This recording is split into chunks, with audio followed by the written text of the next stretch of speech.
Hello दोस्तों, हाय मैं वेदिका। दोस्तों आज मैं आप सभी को एक मोटिवेशनल स्टोरी बताऊंगी।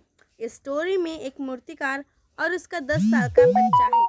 दोस्तों वो मूर्तिकार बहुत अच्छी मूर्तियां बनाता और उसका बेटा भी मूर्तियां बनाना सीख रहा था।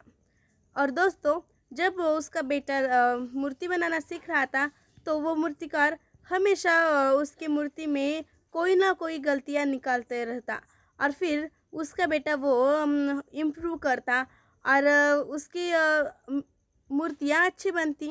तो ऐसे ही कई दिनों बाद वो बड़ा हो गया और उसकी मूर्तियाँ बहुत अच्छी बनने लगी और ज़्यादा दाम में बेचने लगी। तब वो बहुत खुश हुआ।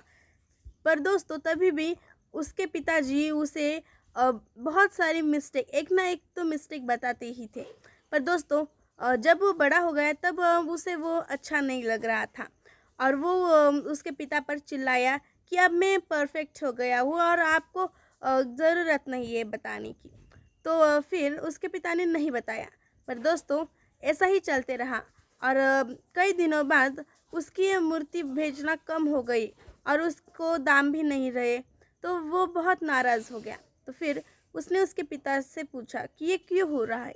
तो उसके पिताजी ने कहा मैं जब तुम्हारी उम्र का था तब भी मेरे साथ ऐसा ही हुआ। मैं भी ऐसा ही सोच रहा था कि मैं परफेक्ट हूँ। पर ऐसा नहीं होता क्योंकि हमें हमारी मिस्टेक नहीं समझ में आती। अगर कोई दूसरा हमें हमारी मिस्टेक समझाए तभी हमें वो समझ में आती है और उसे हमें इम्प्रूव करना चाहिए। तो दोस्तों इसका मोरल ऐसा होता है कि अ, किसी ने अगर हमारी मिस्टेक बताई तो हमें वो एक्सेप्ट करनी चाहिए और उसमें इम्प्रूव लाना चाहिए। धन्यवाद।